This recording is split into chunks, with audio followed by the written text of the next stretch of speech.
Las estrellas siempre habían llamado a la humanidad, y tras siglos de sueños, finalmente respondieron. Y la nave colonial Endeavour avanzó a través de la oscuridad del espacio, transportando 5.000 almas hacia un nuevo mundo en el sistema Kepler 442. Y el capitán Daniel Morrison se encontraba en el puente, observando cómo el sol distante se hacía más grande con cada día que pasaba. Y sintió orgullo mezclado con ansiedad, porque este era el primer gran salto de la humanidad más allá de su propio sistema solar y todo dependía de que saliera bien. Y la nave bullía de vida mientras las familias se adaptaban a sus rutinas, los científicos revisaban sus equipos y los ingenieros monitoreaban los motores de fusión que los impulsaban a través del vacío. Nadie esperaba lo que sucedió después. Y cuando el Endeavour cruzó las fronteras del sistema Kepler, algo se activó en las profundidades del hielo de una luna muerta.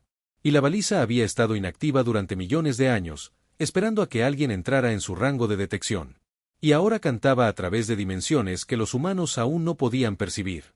Y en cuestión de horas, llegó la respuesta, y 3 naves gigantescas se materializaron alrededor del Endeavour, como montañas que emergían de la niebla. Eran hermosas y aterradoras a la vez, y sus agujeros parecían estar hechos de materiales que distorsionaban la luz de maneras imposibles. Daniel sintió que el corazón le latía con fuerza mientras miraba la pantalla que mostraba estas naves alienígenas que empequeñecían su nave, como ballenas rodeando un pececillo. La comunicación llegó a través de canales extraños, y la computadora de la nave tuvo dificultades para interpretar las señales antes de finalmente producir palabras que aparecieron en cada pantalla. El mensaje era simple y profundo a la vez. Decía que la humanidad había sido detectada y que representantes subirían a bordo para comenzar el proceso de presentación.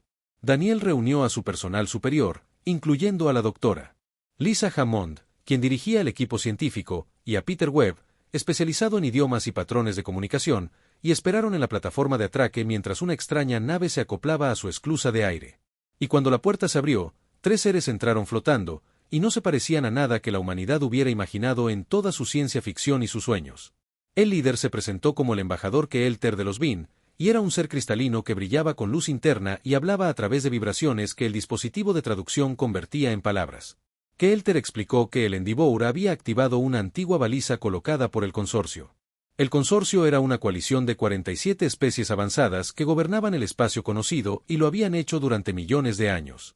La humanidad ahora era consciente de esta comunidad mayor y sería bienvenida. Pero había reglas y jerarquías que debían comprenderse y respetarse.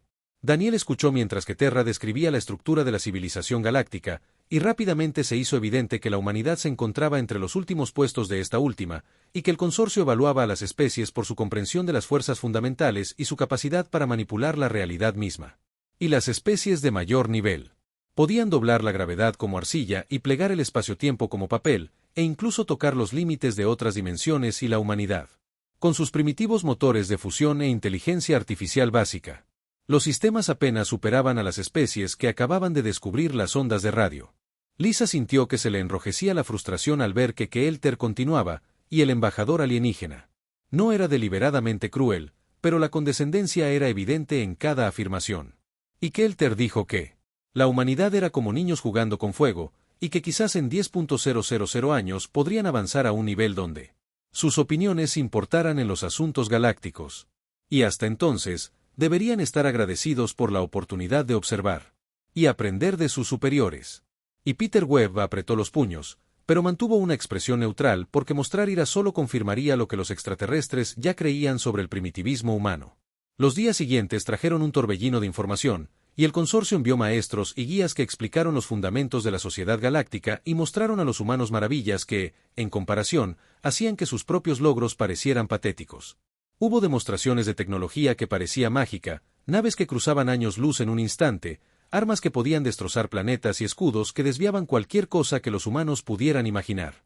Y a pesar de todo, el mensaje era claro y simple: los humanos eran recién llegados que debían sentarse en silencio y aprender, sin presumir de tener ideas propias. Pero Lisa notó algo durante una demostración en particular. Un ingeniero del consorcio activó un dispositivo que creó un pozo de gravedad localizado. La tecnología era impresionante. Pero Lisa no estaba observando el efecto. Estaba observando las señales de energía. Y tenía instrumentos en funcionamiento que capturaban datos. Los extraterrestres probablemente no creían que los humanos fueran lo suficientemente sofisticada como para analizarla. Y lo que vio la hizo reflexionar, porque había un patrón bajo la fuerza evidente, y tenía una estructura como el lenguaje o la música. y le recordó estudios que había leído sobre mecánica cuántica, el efecto del observador y las extrañas formas en que la conciencia parecía interactuar con la realidad a escalas muy pequeñas. No dijo nada sobre sus observaciones, en cambio, las archivó, observó y aprendió, y los representantes de la constelación parecieron satisfechos de que la humanidad comprendiera su lugar. Y después de 3 semanas, se prepararon para partir. Iketerra se reunió con Daniel por última vez y le entregó mapas estelares que mostraban la pequeña región del espacio donde la humanidad podía expandirse y una lista de tecnologías prohibidas para especies de su nivel. Y la lista era larga e incluía casi todo. Interesante. Y Daniel lo aceptó todo con gracia y agradeció al embajador la generosidad del consorcio. Las naves alienígenas desaparecieron tan rápido como habían aparecido, y la misión continuó hacia su destino, y la vida volvió a la normalidad. Pero algo había cambiado, y los humanos habían visto el universo como realmente era. Y ahora sabían que eran pequeños, débiles e irrelevantes en el gran esquema de las cosas, y algunos cayeron en la depresión, mientras que otros ardían de determinación. Y Lisa pertenecía a la segunda categoría. Reunió a sus colegas más cercanos en su laboratorio, extendió los datos que había recopilado y les planteó una simple pregunta: ¿y si las especies avanzadas lo estaban haciendo mal? Al principio, la pregunta parecía absurda, porque ¿cómo podían civilizaciones con millones de años de antigüedad estar cometiendo errores? Pero Lisa señaló sus datos, les mostró los patrones que había encontrado y explicó su teoría de que las especies del consorcio trataban el universo como una máquina que había que controlar, cuando podría ser algo completamente distinto. Peter se inclinó hacia adelante con interés, porque su especialidad era la comunicación. Comprendió que el mismo mensaje podía transmitirse de innumerables maneras, y algunas construían puentes, mientras que otras construían muros. Durante las semanas siguientes, se formó un pequeño grupo alrededor de Lisa, que al principio se reunía en secreto porque sabían cómo serían recibidas sus ideas. El grupo incluía a Marcus Chen, quien estudiaba física cuántica y tenía ideas radicales sobre la conciencia, a Ellen Price, quien trabajaba con matemáticas y patrones, y a Jake Morrison, hermano menor de Daniel y con un don intuitivo para comprender cómo funcionan los sistemas. Empezaron a explorar una idea que parecía descabellada, pero que, de alguna manera, también lo era, ¿no? ¿Y si la realidad no solo siguiera leyes, sino que escuchara? ¿Y si las especies antiguas hubieran aprendido a gritarle al universo y obligarlo a obedecer, pero nunca se les hubiera ocurrido pedirlo amablemente? ¿Y si la humanidad, con su larga historia de poesía, música y arte, tuviera algo que ofrecer que ninguna otra especie poseía? La idea creció y se desarrolló, convirtiéndose en lo que Lisa empezó a llamar la teoría del susurro. Sabía que sonaba mística y poco científica, pero los datos respaldaban algo extraño, y tuvieron que investigar. El proyecto dio sus frutos, y la colonia comenzó a crecer en un mundo al que llamaron refugio, y la humanidad se expandió lenta y cuidadosamente por la región espacial que les estaba permitida. Y seguían todas las reglas del consorcio, comerciaban con bienes básicos y eran, en su mayoría, ignorados por las grandes potencias. Y eso era exactamente lo que Lisa necesitaba, porque ser ignorada significaba tener libertad para experimentar. Solicitó un traslado a la estación de investigación en la luna terrestre. Su equipo principal la siguió, establecieron un laboratorio y comenzaron el trabajo que lo cambiaría todo. Habían pasado 3 años desde el primer contacto de la humanidad con el consorcio, y la vida se había asentado en nuevos patrones, y los humanos ahora operaban 7 colonias dispersas por su pequeño rincón del espacio, y una estación de investigación permanente orbitaba la luna terrestre, donde Lisa Hammond dirigía el Instituto de Investigación Avanzada y su equipo había crecido, pero seguía centrado en ideas que la mayoría de la gente consideraba absurdas, y trabajaban largas horas en laboratorios repletos de equipos, tanto convencionales como experimentales.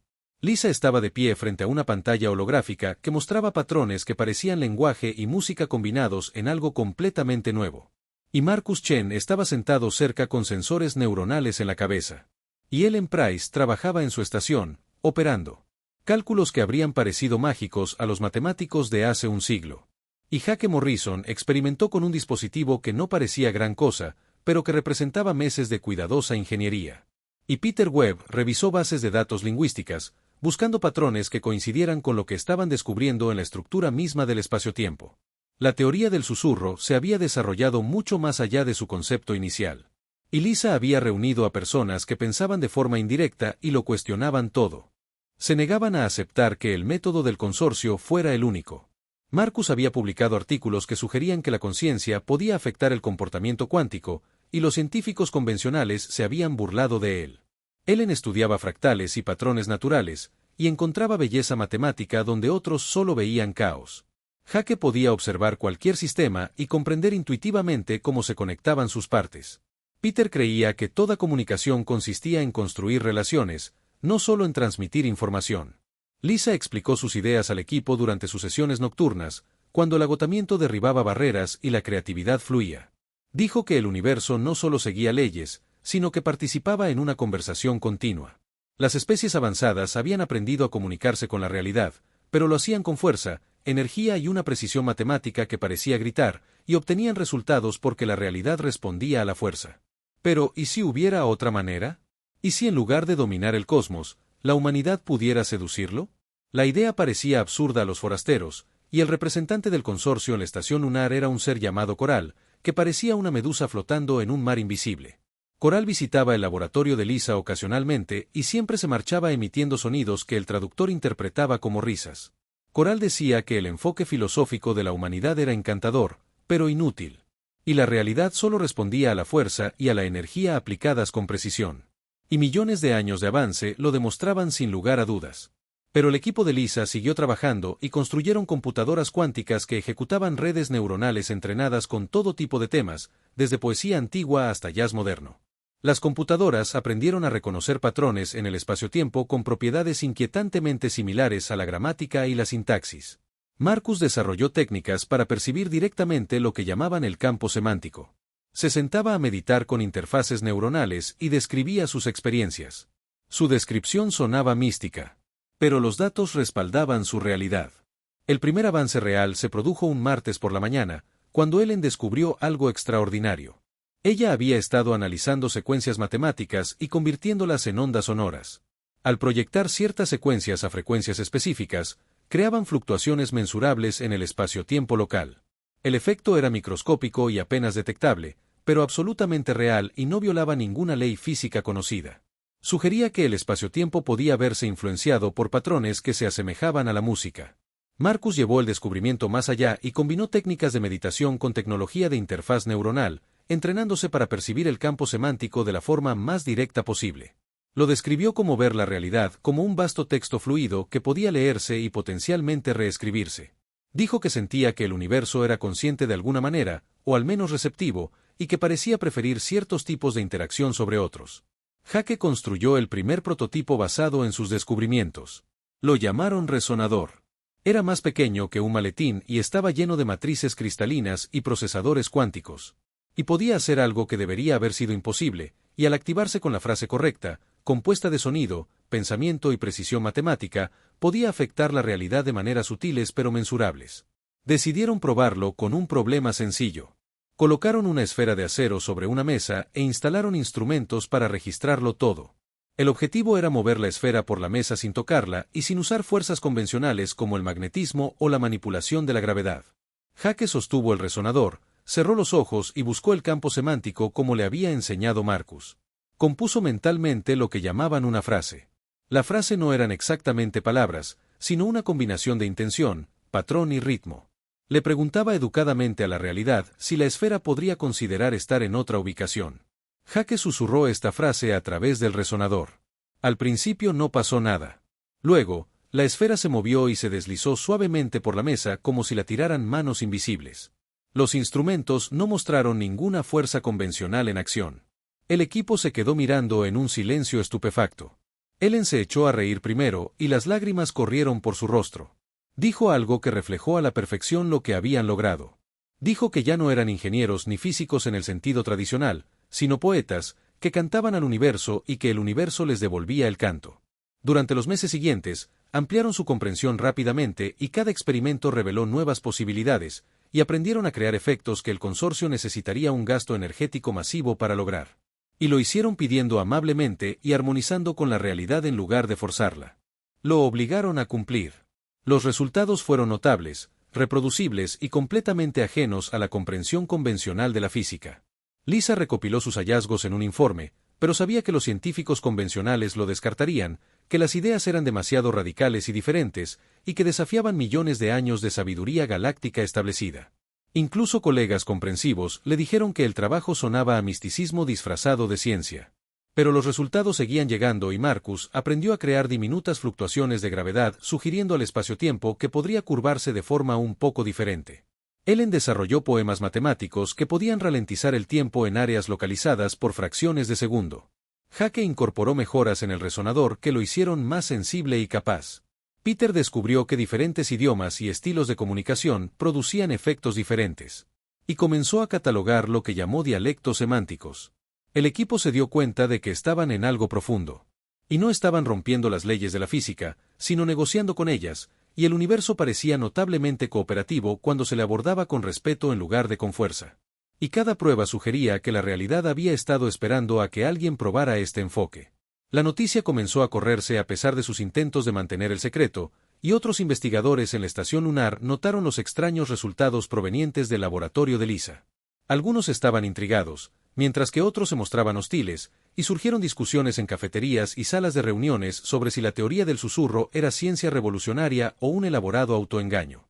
Coral volvió a visitarlos y exigió ver una demostración, y Lisa aceptó porque sabía que no podían esconderse eternamente.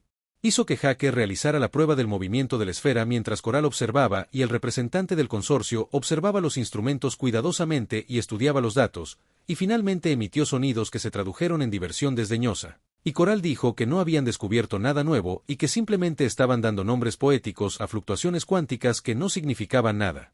Lisa preguntó a Coral si quería intentar mover la esfera usando los métodos convencionales del consorcio. El extraterrestre accedió y activó un dispositivo que generaba un rayo de gravedad, y la esfera se movió, pero los instrumentos mostraron un gasto de energía masivo y una distorsión espaciotemporal que parecía violenta comparada con el enfoque suave de Jake. Lisa lo señaló, pero Coral lo descartó como irrelevante porque lo que importaba eran los resultados, no la elegancia del método. Después de que Coral se fuera, Marcus dijo algo que cambió su perspectiva. El consorcio no estaba por delante de la humanidad en la comprensión de la realidad, estaban estancados y habían encontrado una forma de interactuar con el universo hacía millones de años, y habían estado perfeccionando el mismo enfoque básico desde entonces. Y nunca se cuestionaron si podría haber mejores maneras, porque sus métodos funcionaban y el éxito engendraba conservadurismo. Ellen estuvo de acuerdo y señaló que el lenguaje y la música humanos evolucionaban constantemente y que los humanos nunca dejaban de reinventar su forma de comunicarse. Y si la realidad era lingüística en su esencia, entonces la mayor fortaleza de la humanidad podría ser su flexibilidad y creatividad en la comunicación. Jake ya estaba esbozando nuevos diseños para resonadores mejorados. Y dijo que, si tenían razón, podrían hacer más que mover objetos y reescribir la física local, no rompiendo las leyes naturales, sino negociando con ellas. Las posibilidades eran asombrosas.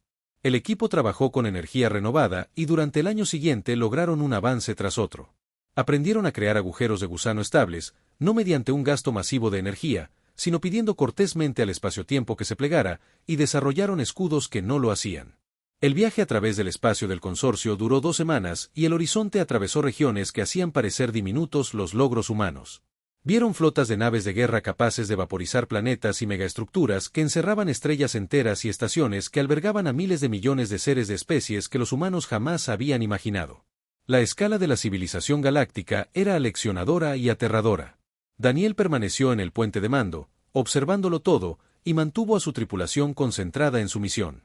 Lisa pasó la mayor parte del viaje en el área de laboratorio, trabajando con su equipo y practicaban sus técnicas constantemente porque no podían permitirse ningún error.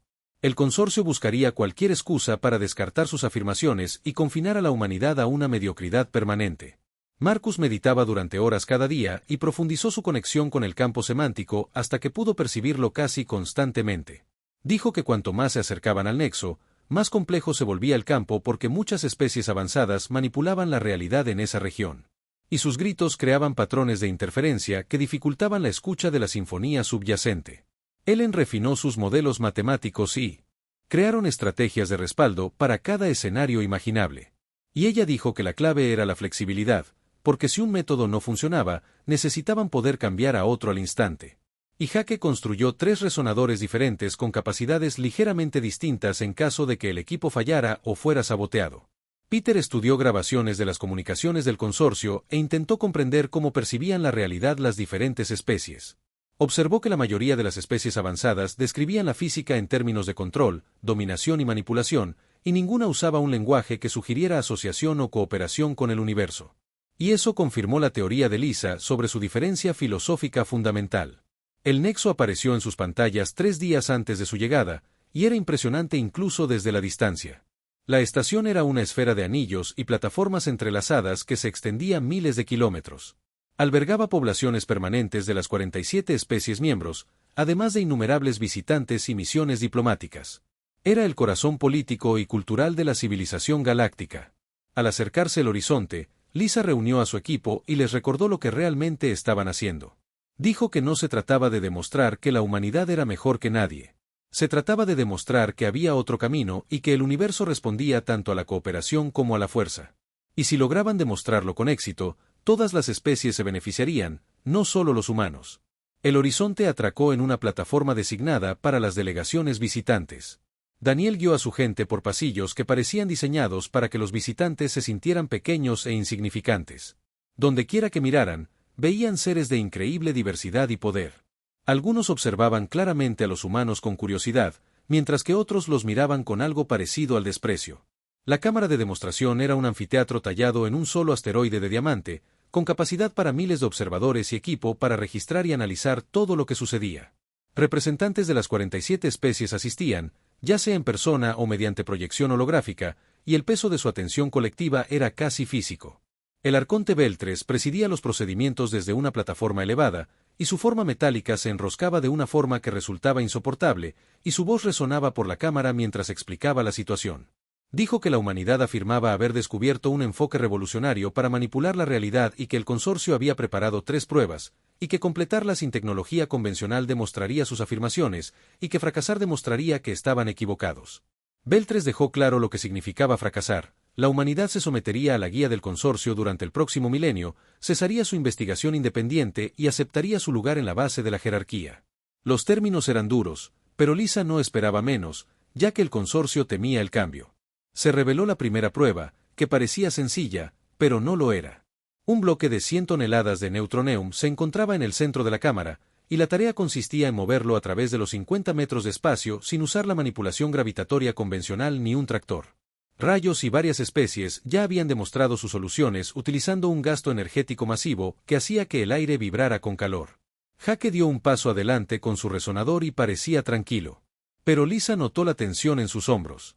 Se acercó al bloque de neutroneum, cerró los ojos, buscó el campo semántico y dejó que su conciencia se expandiera hasta percibir la estructura del espacio alrededor de la materia increíblemente densa. Empezó a susurrar, no con palabras, sino con una intención plasmada en la gramática de la física misma. Preguntó al espacio alrededor del neutroneum si consideraría sostener el bloque de otra manera. Sugirió que la resistencia al movimiento podría no ser necesaria en ese momento y compuso una frase que era en parte petición y en parte invitación. Durante largos segundos no ocurrió nada y el público murmuró y algunos emitieron sonidos que se tradujeron en diversión. Entonces el bloque de neutroneum se movió y no se tambaleó ni rozó, sino que flotó suavemente por la cámara como una pluma en la brisa. Y no hubo gasto de energía visible ni distorsión del espacio-tiempo, y simplemente se movió porque Jake se lo pidió. Y la realidad estuvo de acuerdo. El anfiteatro estalló en un parloteo confuso. Algunas especies alegaron engaños, mientras que otras exigieron ver las lecturas técnicas, y los instrumentos confirmaron lo que todos habían presenciado. Y no hubo fuerzas convencionales involucradas. Y la energía utilizada fue apenas medible, y Beltus silenció a la multitud con un gesto que envió ondas por el aire. La voz del archón fue cuidadosamente neutral al anunciar la segunda prueba. Pero Lisa podía percibir incertidumbre subyacente. Y Beltres dijo que la siguiente tarea era crear un portal estable entre 2 puntos no adyacentes en el espacio. Y esto era una tecnología avanzada que solo las especies más sofisticadas podían manejar. Y requería abrir agujeros en el espacio-tiempo y estabilizarlos con campos de energía masivos. Marcus y Ellen trabajaron juntos en esta prueba. La habían practicado cientos de veces en la estación lunar. Y comprendieron que los agujeros de gusano eran conversaciones entre puntos distantes en el espacio-tiempo. Y en lugar de forzar los agujeros, introducirían 2 ubicaciones y sugerirían que podrían disfrutar de ser vecinos temporalmente. Activaron sus resonadores al unísono. Y Ellen proporcionó el marco matemático, mientras que Marcus proporcionó la conexión intuitiva con el campo semántico. Y juntos compusieron una frase hermosa en su complejidad, y la susurraron al tejido del espacio mismo. Un portal se formó en el aire, y no fue violento ni dramático, sino que apareció casi suavemente, y parecía una onda en la realidad que se estabilizó en un círculo perfecto. Y a través de él, el otro lado de la cámara era visible, pero distorsionado, como si se viera a través del agua. A diferencia de los duros agujeros de gusano hambrientos de energía que creó el consorcio, este era pacífico y apenas visible, salvo por una ligera distorsión, como una neblina de calor. Daniel había sido elegido para probarlo porque se ofreció como voluntario y porque confiaba plenamente en el trabajo de su hermano. Atravesó el portal con calma, apareció al otro lado de la cámara, saludó al público y luego regresó. El portal permaneció estable y no mostró signos de colapso. El anfiteatro estaba en silencio, y la indiferencia casual se había desvanecido, y las especies que habían observado con diversión ahora se inclinaban hacia adelante con intensa concentración. Incluso Beltus parecía diferente, y sus patrones recursivos habían detenido su movimiento constante, y su forma se había vuelto rígida. El archón anunció la prueba final y su voz había cambiado, con algo en ella que podría haber sido miedo o ira. Y Beltus dijo que la tarea era crear materia de la nada. Y este era el dominio de las especies que dominaban la conversión de energía dimensional, y solo 7 miembros del consorcio podían hacerlo. Requería una tecnología tan avanzada que la mayoría de las especies ni siquiera podían comprender los principios involucrados. Lisa defendía esta idea. Y desde el principio supo que se presentaría a la prueba final, porque la teoría del susurro era suya y necesitaba demostrar su máximo potencial. Activó su interfaz neuronal, se abrió por completo al campo semántico e indicó a los demás que se unieran a ella. Marcus, Ellen, Jake y Peter activaron sus interfaces y sus mentes se conectaron a través del entrelazamiento cuántico, y juntos percibieron la profunda gramática de la existencia misma. Vieron la realidad no como una máquina, sino como una conversación continua. Sintieron la sinfonía que sonaba bajo todo. A nivel cuántico, la materia y la energía eran solo palabras en el lenguaje universal. Las partículas eran oraciones y las fuerzas eran gramática. Y el universo entero era una historia que se contaba y recontaba a cada instante. Y Lisa comprendió que crear materia no se trataba de forzar algo de la nada, sino de pedirle a la espuma cuántica que se disolviera en algo estable. La espuma cuántica siempre estuvo ahí, llena de incertidumbre y partículas virtuales que aparecían y desaparecían constantemente, y la mayor parte del tiempo permanecía en ese estado incierto, pero a veces se disolvía en partículas reales. Lisa compuso una frase que era en parte invitación y en parte canción de amor. No exigió ni obligó, y le preguntó a la espuma cuántica si estaría dispuesta a estabilizarse por un momento.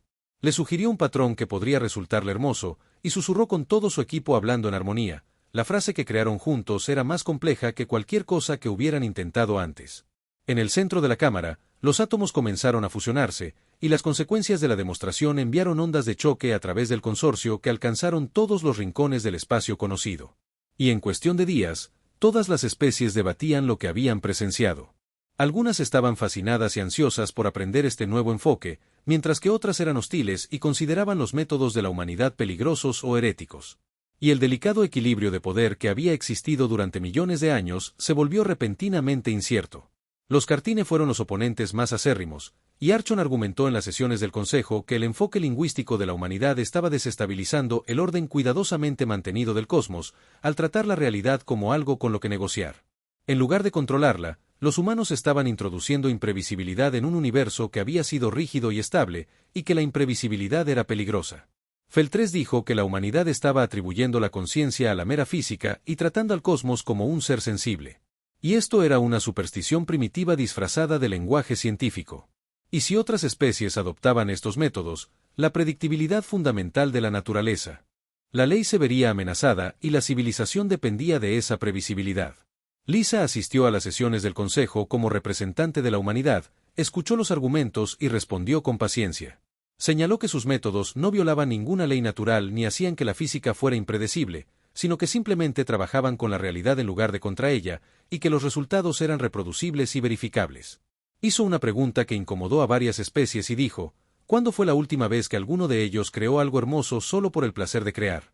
¿Y cuándo fue la última vez que jugaron con la física en lugar de dominarla? ¿Y cuándo exploraron con asombro en lugar de conquistar con la fuerza? El debate se prolongó durante meses y la humanidad continuó perfeccionando sus técnicas en la Tierra, en la estación lunar. Y establecieron la Academia de Lingüística Cósmica en Marte, donde miles de investigadores vinieron a estudiar. Y no todos eran humanos. Representantes de docenas de especies llegaron silenciosamente y aprendieron el nuevo enfoque.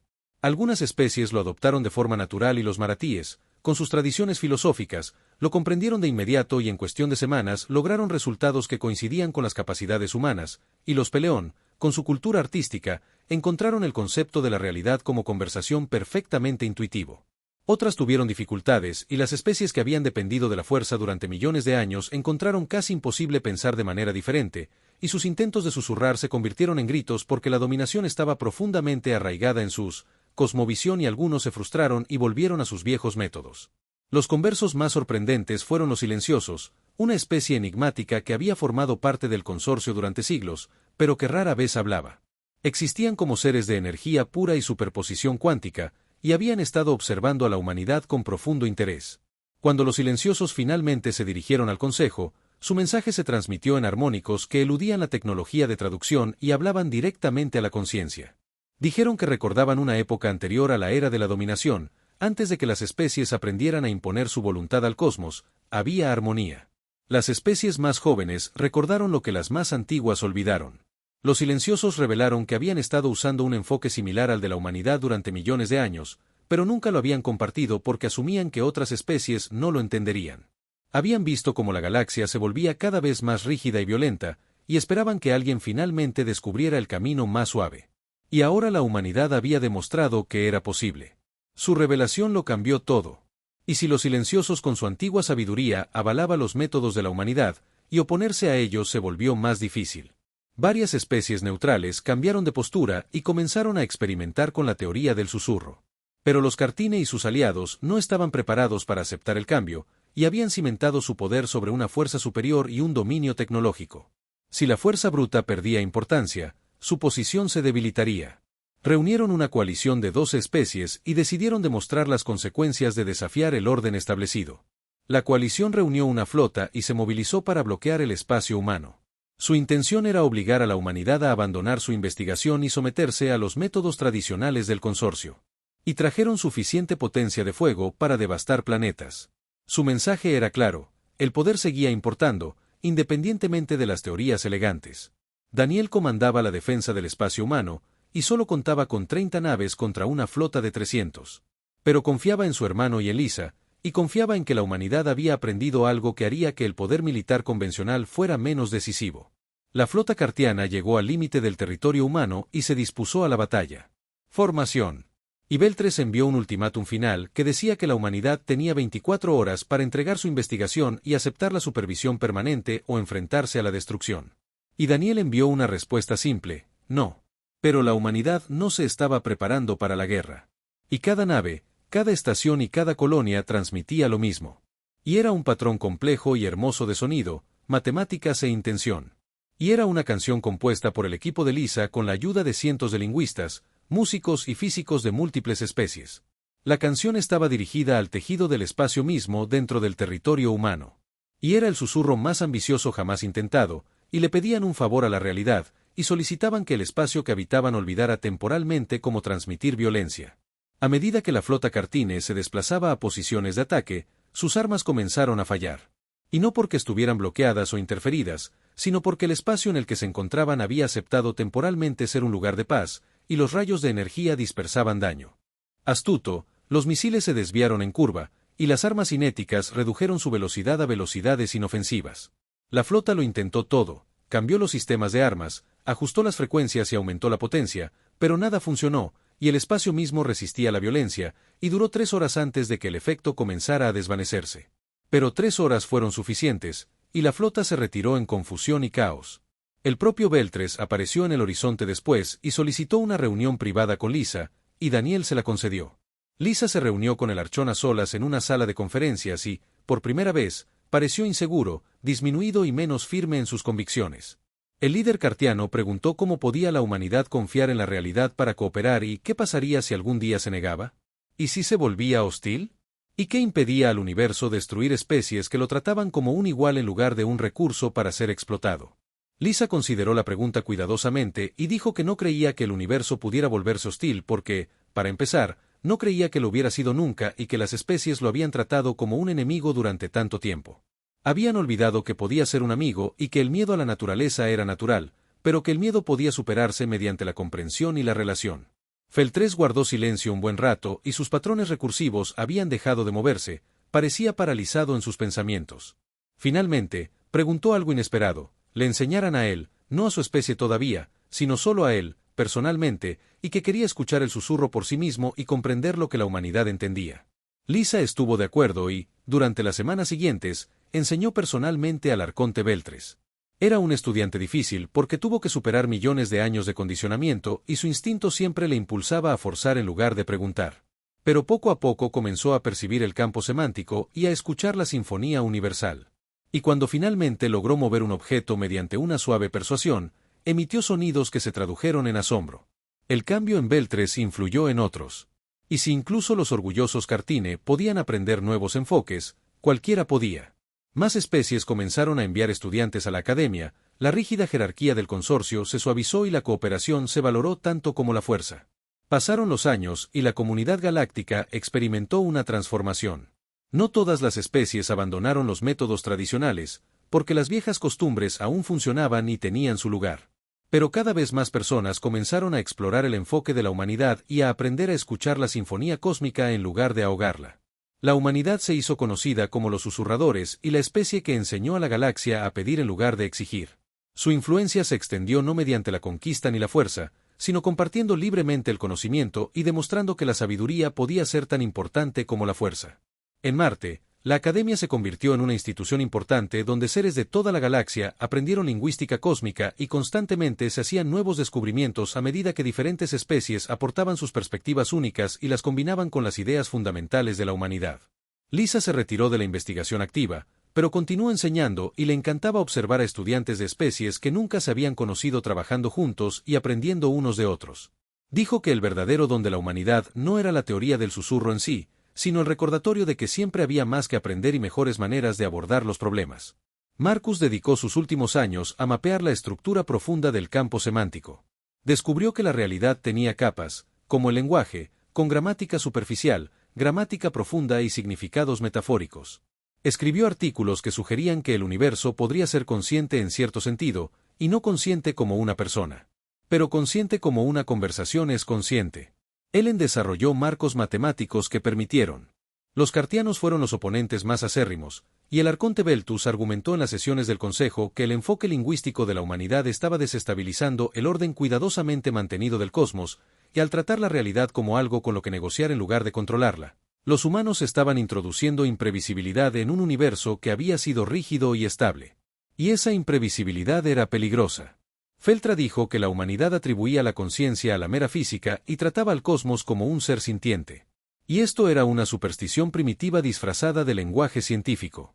Y si otras especies adoptaban estos métodos, la predictibilidad fundamental de la ley natural se vería amenazada, y la civilización dependía de esa predictibilidad. Lisa asistió a las sesiones del Consejo como representante de la humanidad, escuchó los argumentos y respondió con paciencia. Y señaló que sus métodos no violaban ninguna ley natural ni hacían que la física fuera impredecible, y que simplemente trabajaban con la realidad en lugar de contra ella, y que los resultados eran reproducibles y verificables. Preguntó. Eduna. Pregunta que incomodó a varias especies. Y ella dijo, ¿cuándo fue la última vez que alguno de ellos creó algo hermoso solo por el placer de crear? ¿Y cuándo fue la última vez que jugaron con la física en lugar de dominarla? ¿Y cuándo exploraron con asombro en lugar de conquistar con la fuerza? El debate se prolongó durante meses y la humanidad continuó perfeccionando sus técnicas en la Tierra y en la estación lunar. Y establecieron la Academia de Lingüística Cósmica en Marte, donde miles de investigadores vinieron a estudiar, y no todos eran humanos. Representantes de docenas de especies llegaron discretamente y aprendieron el nuevo enfoque. Algunas especies lo adoptaron con naturalidad. Y los maratíes, con sus tradiciones filosóficas, lo comprendieron de inmediato. Y en cuestión de semanas estaban logrando resultados que estaban a la altura de las capacidades humanas. Y los Peleón, con su cultura artística, encontraron el concepto de la realidad como conversación perfectamente intuitivo. Otros tuvieron dificultades, y a las especies que habían dependido de la fuerza durante millones de años les resultó casi imposible pensar de otra manera, y sus intentos de susurrar se convirtieron en gritos porque la dominación estaba profundamente arraigada en su cosmovisión. Y algunos se frustraron y volvieron a sus viejos métodos. Los conversos más sorprendentes fueron los silenciosos, una especie enigmática que había formado parte del consorcio durante siglos, pero que rara vez hablaba. Existían como seres de energía pura y superpotencia cuántica, y habían estado observando a la humanidad con profundo interés. Cuando los silenciosos finalmente se dirigieron al consejo, su mensaje se transmitió en armónicos que eludían la tecnología de traducción y hablaban directamente a la conciencia. Dijeron que recordaban una época anterior a la era de la dominación y antes de que las especies aprendieran a imponer su voluntad al cosmos.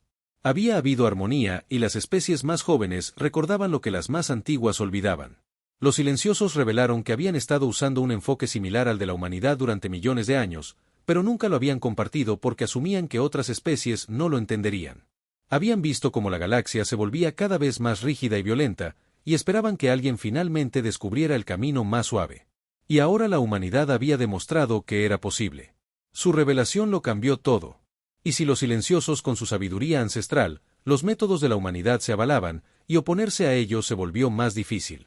Varias especies neutrales cambiaron de postura y comenzaron a experimentar con la teoría del susurro. Pero los cartianos y sus aliados no estaban preparados para aceptar el cambio, y habían cimentado su poder sobre una fuerza superior y un dominio tecnológico. Y si la fuerza bruta perdía importancia, su posición se debilitaría. Beltus reunió una coalición de 12 especies y decidió demostrar las consecuencias de desafiar el orden establecido. La coalición reunió una flota y se movilizó para bloquear el espacio humano.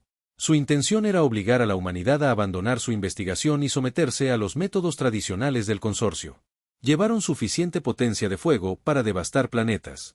Su mensaje era claro: el poder seguía importando, independientemente de las teorías elegantes. Daniel comandaba la defensa del espacio humano y solo contaba con 30 naves contra una flota de 300. Pero confiaba en su hermano, en Lisa y en que la humanidad había aprendido algo que haría que el poder militar convencional fuera menos decisivo. La flota cartiana llegó al límite del territorio humano y se dispuso a la batalla. La formación envió un ultimátum final que decía que la humanidad tenía 24 horas para entregar su investigación y aceptar la supervisión permanente o enfrentarse a la destrucción. Y Daniel envió una respuesta simple: no. Pero la humanidad no se estaba preparando para la guerra. Y cada nave, cada estación y cada colonia transmitía lo mismo. Y era un patrón complejo y hermoso de sonido, matemáticas e intención. Y era una canción compuesta por el equipo de Lisa con la ayuda de cientos de lingüistas, músicos y físicos de múltiples especies. La canción estaba dirigida al tejido del espacio mismo dentro del territorio humano. Y era el susurro más ambicioso jamás intentado. Y le pedían un favor a la realidad. Y solicitaban que el espacio que habitaban olvidara temporalmente cómo transmitir la violencia. A medida que la flota cartine se desplazaba a posiciones de ataque, sus armas comenzaron a fallar, y no porque estuvieran bloqueadas o interferidas, sino porque el espacio en el que se encontraban había aceptado temporalmente ser un lugar de paz y rayos de energía que se dispersaban sin causar daño, los misiles se curvaban y las armas cinéticas se ralentizaban. A velocidades inofensivas. La flota lo intentó todo, cambió los sistemas de armas, ajustó las frecuencias y aumentó la potencia, pero nada funcionó y el espacio mismo resistía la violencia, y duró 3 horas antes de que el efecto comenzara a desvanecerse. Pero 3 horas fueron suficientes, y la flota se retiró en confusión y caos. El propio Beltus apareció en el horizonte después y solicitó una reunión privada con Lisa y Daniel, quien se la concedió. Lisa se reunió con el arconte a solas en una sala de conferencias. Por primera vez, parecía inseguro, disminuido y menos firme en sus convicciones. El líder cartiano preguntó cómo podía la humanidad confiar en que la realidad cooperaría, qué pasaría si algún día se negaba, si se volvía hostil y que impedía al universo destruir especies que lo trataban como un igual en lugar de un recurso para ser explotado. Lisa consideró la pregunta cuidadosamente y dijo que no creía que el universo pudiera volverse hostil porque, para empezar, no creía que hubiera sido hostil y que las especies lo habían tratado como un enemigo durante tanto tiempo que habían olvidado que podría ser un amigo y que el miedo a la naturaleza era natural, pero que se podía superar mediante la comprensión y la relación. Feltris guardó silencio durante un largo rato, sus patrones recursivos habían dejado de moverse y parecía congelado en sus pensamientos. Finalmente, preguntó algo inesperado: ¿le enseñarían a él, no a su especie todavía, sino a él personalmente, y que quería escuchar el susurro por sí mismo y comprender lo que la humanidad entendía? Lisa estuvo de acuerdo.